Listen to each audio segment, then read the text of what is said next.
Assalamu alaikum students, this is Sarah, your biology teacher, and it's 4th of April and we are going to actually complete our first chapter, homeostasis. Let's discuss effects of hormones on the working of kidney today. Kidney is an organ that is very much influenced by certain hormones, and as we know, what are hormones? Hormones are proteins made by they may be protein or cholesterols, and they are produced by glands, particularly endocrine glands. Endocrine glands are those which produce their secretion and put it into blood directly without help of any duct. So they are called hormones.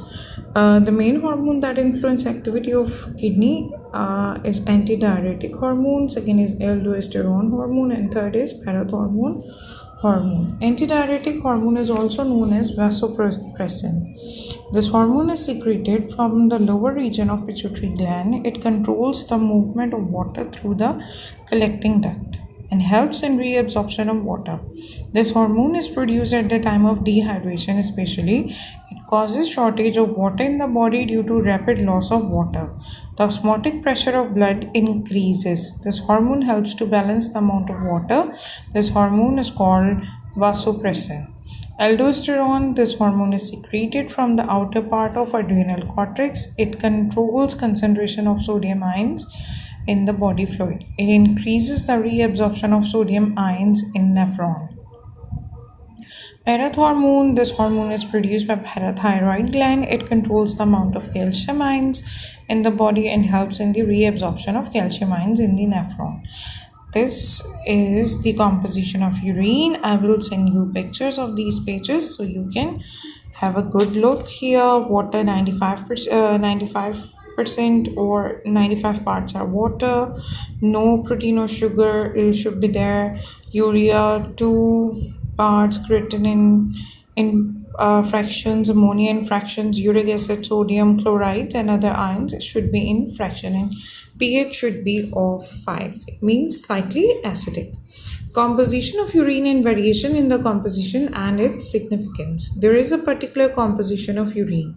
It contains about 95% water and 5% other substances.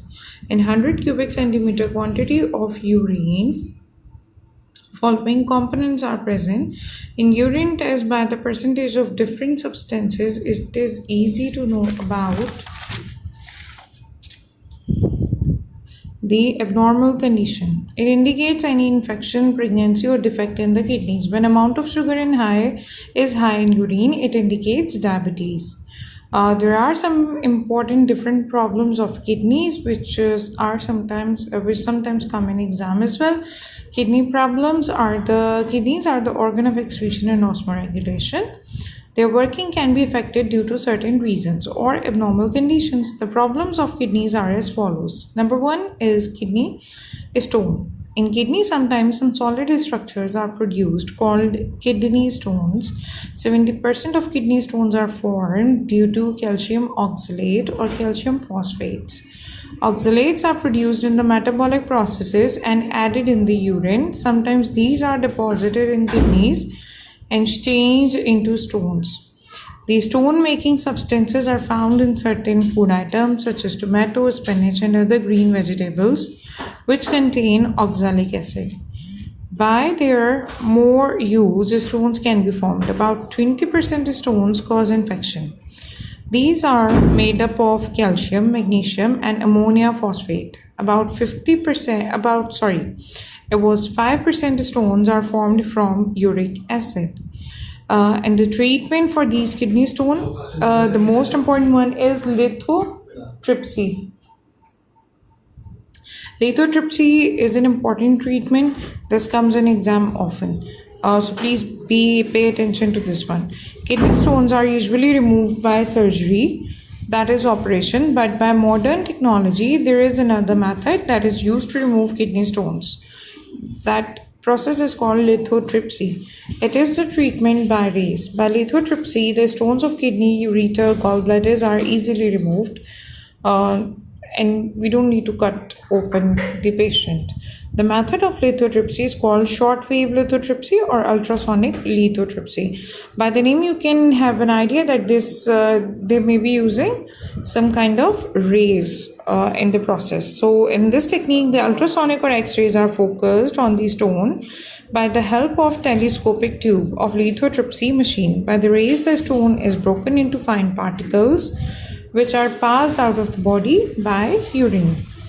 Then comes a severe one that's called kidney failure. Sometimes the working of kidney is badly damaged due to certain reasons or infection. The kidneys are not able to filter the harmful nitrogenous waste. It is called kidney failure. In such conditions, the harmful substances remain in blood.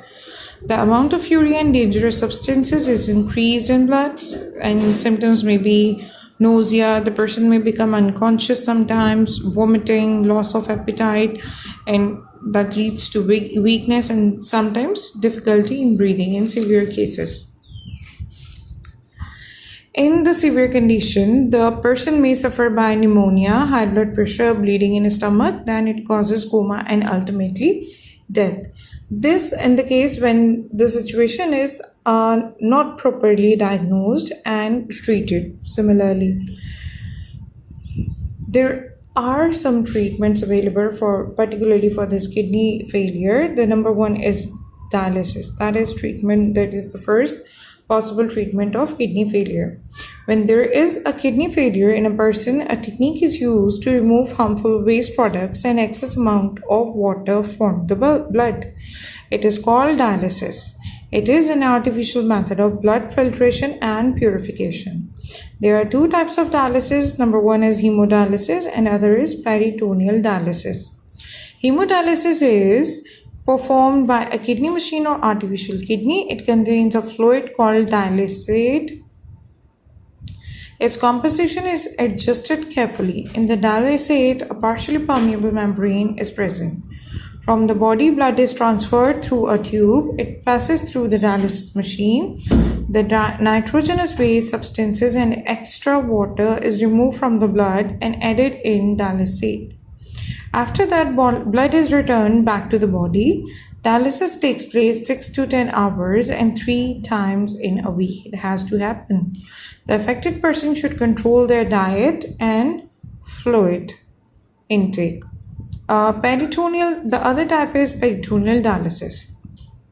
In this dialysis, incision in the abdomen is done. A catheter is introduced through the incision into the peritoneal cavity of abdomen. A bag is attached to the catheter which contains fluid with carefully adjusted composition called dialysate. This fluid passes into the cavity. The excretory fluids from the blood vessels present with peritoneal cavity are passed through the peritoneal membrane and transferred into dialysate.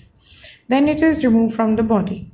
This process requires about 1 hour and it is repeated in the day or next day.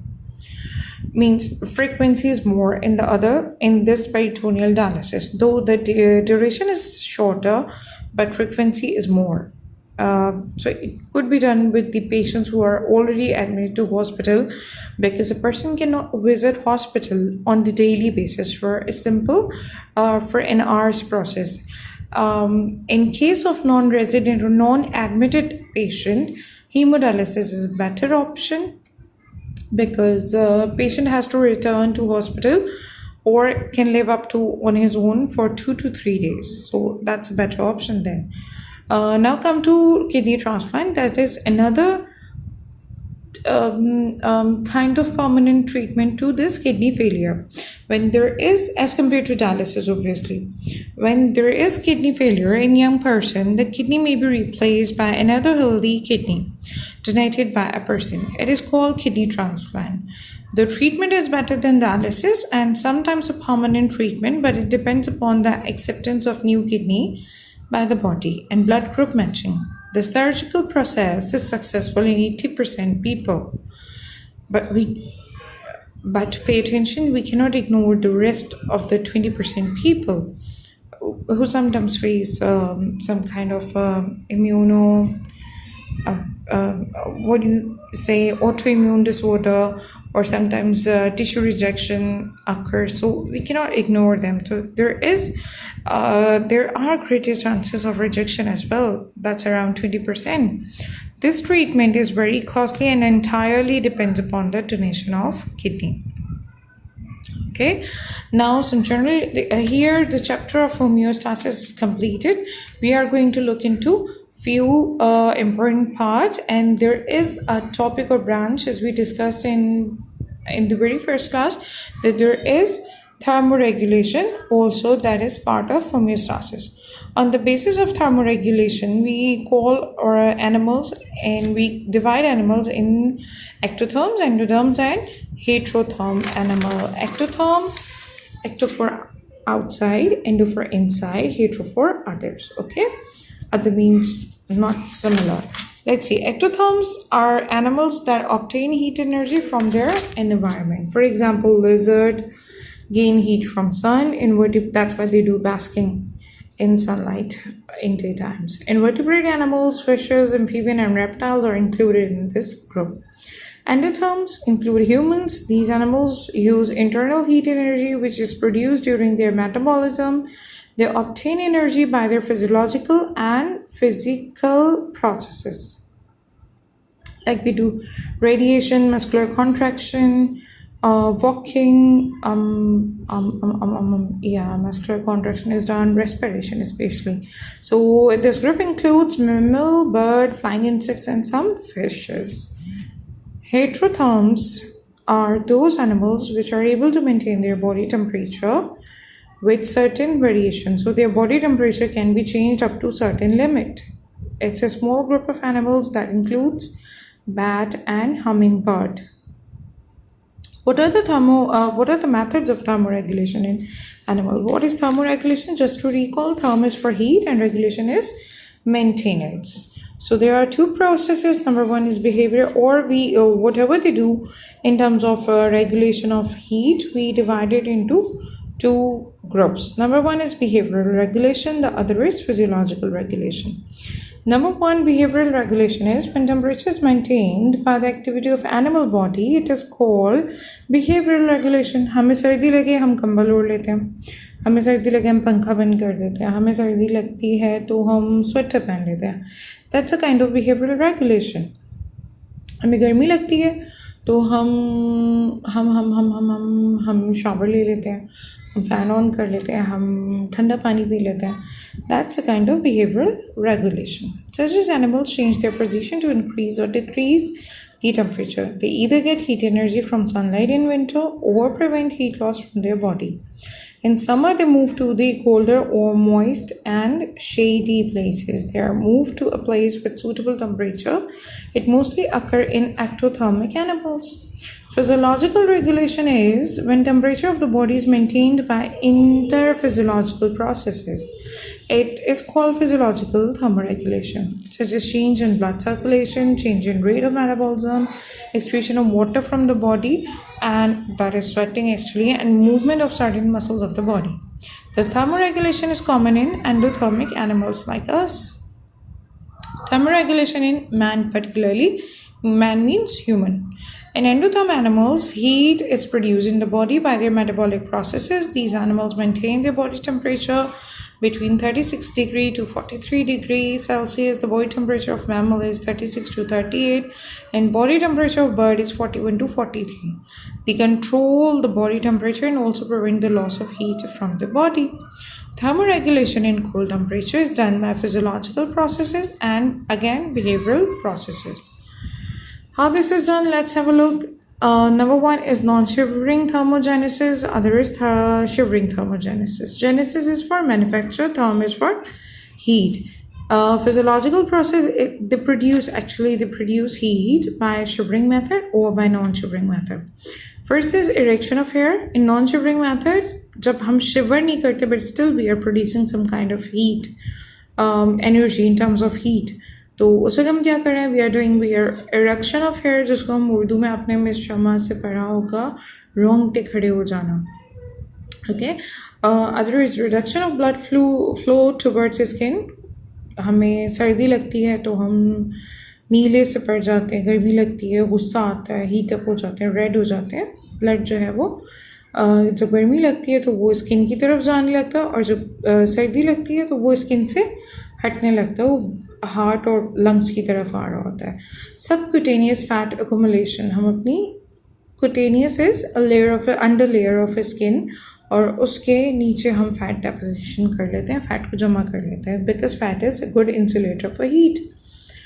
Erection, okay, मैंने explain कर दिया आपको मैं picture भेज दूंगी, आप इसको पढ़ लेना। Other is shivering thermogenesis.